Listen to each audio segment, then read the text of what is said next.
Alright gang, what's good with y'all? Today I'm gonna show you how to make a beat for like ESTG 42 Dugg, something like what you hear on the Last Ones Left, their newest album. That was fire, so I wanna make something like Detroit kind of stuff, up tempo, sort of dark beats for them. So yeah, I'm gonna get right into it.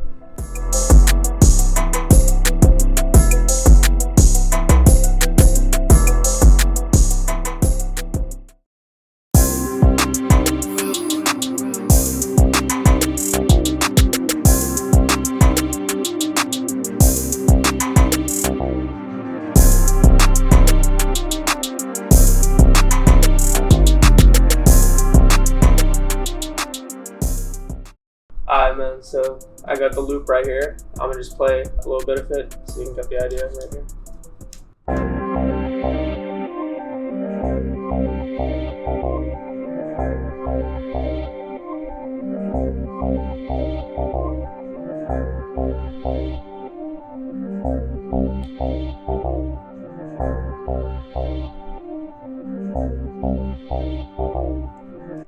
Yeah, so that's basically a little bit about it. So I'm gonna break it down one by one. Alright, so the first thing I got was this piano. So this is the pattern I made.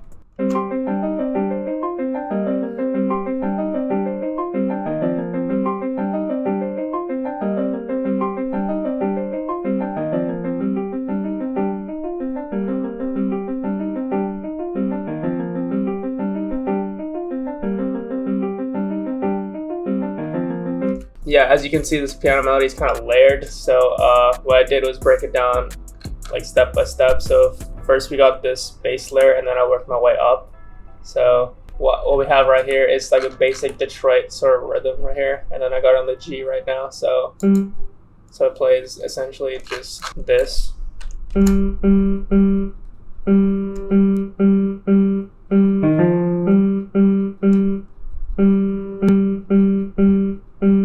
Yeah, and I've got it dipping into this D sharp and the F for variation, and I have it going in sort of an uplifting sort of way, so it's going up instead of down. So I could do this as well,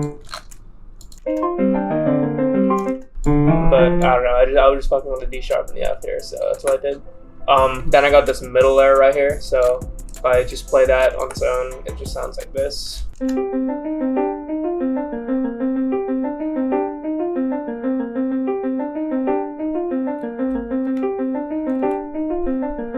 So a lot of Detroit beats just have an arpeggiated piano pattern, so that's essentially what I did here.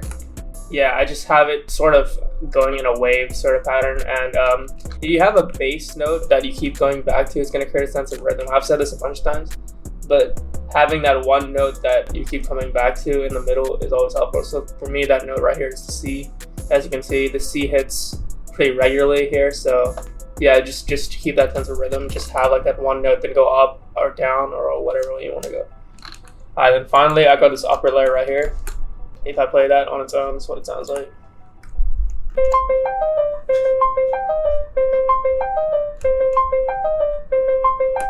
And yeah, it just repeats.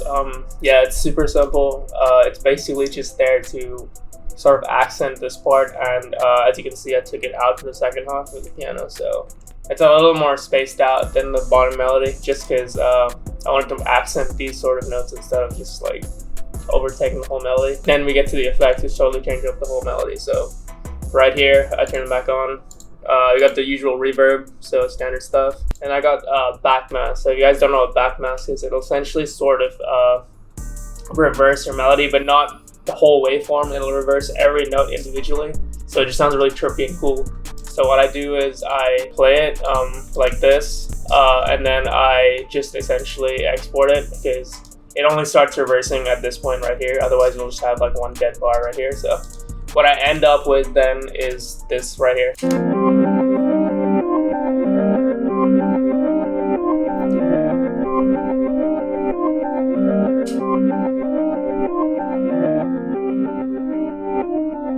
So yeah, Backmask is 100% free. You can steal the plugin or pay for it. It's sort of like, I guess, sort of some guilt trip shit, but it's cool. Like, it's a fun way of putting out a free plugin. You can just donate to them. I fuck them heavy, so go check them out. Moving on to the next sound, we got this right here. It's from Strings of Winter. It's just violins, and I have it on the tremolo setting, and this is just what it sounds like right here. Just repeats, it hits on that down bar, and that's all there is going on right here. And then I've done this a bunch of times, but I got the shaper box right here. So for this sort of effect, unless you want it to cut off abruptly, you gotta make sure the shaper box is on top. So the way it gates is that the sound completely cuts off after that point. But if you have it above the reverb and all the delay I added right here, as you can see, that'll all still play. Whereas if you have it all the way down here, look, it sounds different. It just like almost fully cuts off. So that could be what you're going for. If that's what you're going for, then do it like that. If not, do it the way I did it, but it works either way. So that's sort of like an accent to the piano pretty much. Okay, then boom, we got this Morin Kur right here. It's from Strings of Winter again. It's a fire instrument for like a really dramatic, cinematic sort of sound. And this is the pattern I got right here. Super repetitive. Just sort of follows the piano essentially, just using the chords right there. But this is what I end up getting.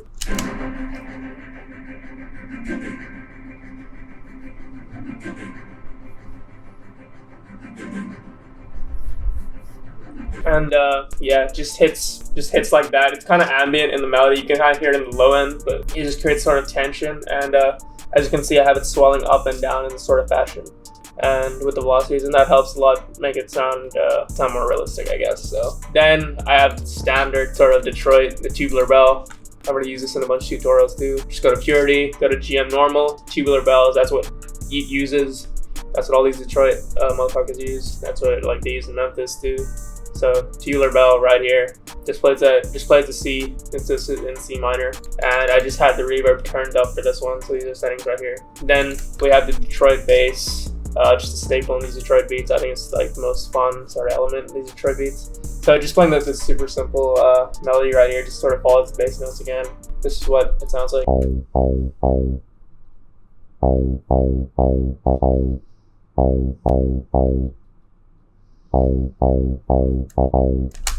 That's it, bro. That's it. So for real, just got like the synth bass right here, bass synth bass 1 from Purity. You can also fuck with my drum kit. The XL files, I got a bunch of Detroit kits, a bunch of Detroit basses in there, so you can go check that out if you want to. And yeah, man, that's the melody. It's actually like dumb simple. It's more about creating the momentum and sort of bounce into the drums too. So I'm gonna get into the beat now. Alright, so boom, beat pulled up right here. I'm just gonna do the sounds one by one. So we got the snare clap. These are all from my drum kit, the XL files again. So go cop that if you haven't. That's what it sounds like right here. Super standard, just playing normal stuff. Snare clap just always hits, bro. It's always just a good thing to use. Then I got this really repetitive bounce snare, so let me play that together.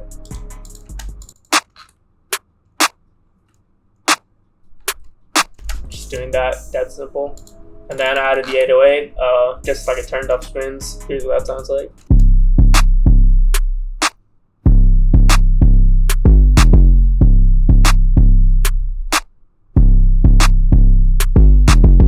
And since we're at such a high BPM, sort of, I just kept the 808s like dumb simple. Like you don't need to do too much in this Detroit beat. Just have a thumping for me, and you should be okay. Boom, rat kick as well, just to accent the 808. Here's what that sounds like.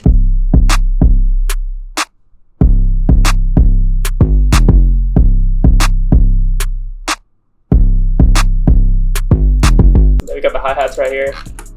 Dead simple on this melody. Got the cardiac hi-hat, just some low notes right here for a little bit of bounce, almost like a perk.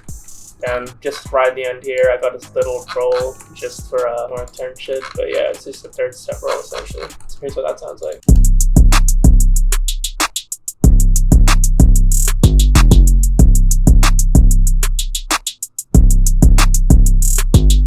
Yeah, didn't even fuck around with the velocity, just left it like as it is, just had it hitting.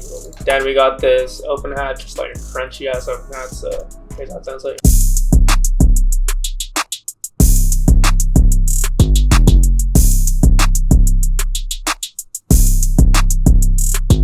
Yeah, then I got this Detroit perks right here. This is like pretty common Detroit beats. I got a bunch of Detroit ass perks in my drum kit, like the Zap, which I didn't use in this beat, like the Clav as well. I didn't use that here, but this is one that like Southside and a bunch of them like to use as well. So here's how it sounds like.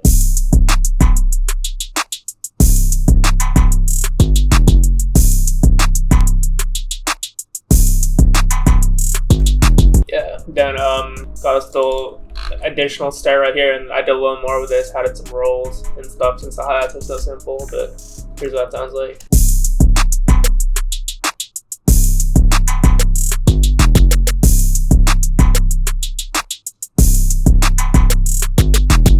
Yeah, so essentially just bounces off the other snare. That other snare is like placed right here, so just sort of that really famous snare sort of bounce you get. Have these little rolls at the end here, so this is just a standard step roll, very common, like a 16 sort of thing. Then right here, I just have it like a little more turned up. Go to the C, A sharp, so this part right here, right before the clap, and then have this third step roll right here. Yeah, I just have it playing up. That should always get people's attention. You play it up or down, it'll get people's attention. This fire. Yeah, that sounds hard. But yeah, that's essentially all the drums. What I did was just lay it out as I normally would. You know, intro, hook, verse, hook, verse, hook, and then outro. Yeah, it's that simple. I just have these EQs right here just to add the low end of the melody when the 808 isn't playing in this intro. So I just have the drums hitting from the jump. I think having the hi-hat come in a little later adds to the kind of helps people get that intro sort of vibe. So yeah, having the hi-hats come in like just like after the first clap just sort of signifies like, oh, this is the bridge or the intro or whatever. So that's what it sounds like. Yeah, I think that just sounds hard. So yeah, nothing else to it, man. Like I have this filter right here on this main piano, so you can't really hear it come in till like this point right here. So if I play just the melody with that filter.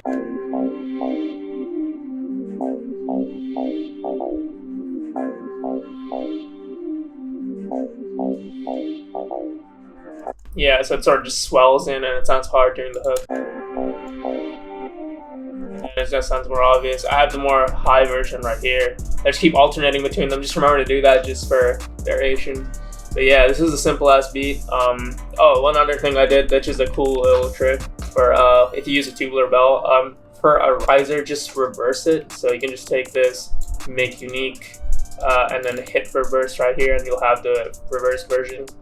And yeah, just set it up like this and just add reverb or whatever you need to add, and it's a riser at that point. So it just flows nicely with the bell that hits on the one. So yeah, I mean, that's it. This is a simple tutorial.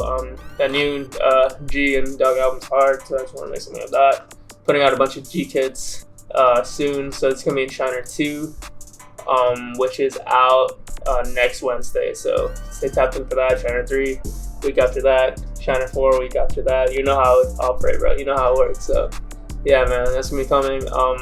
Yeah, man, looking forward to getting more stuff on the channel as well. Just fuck with us, stay looped in, gang. Peace out.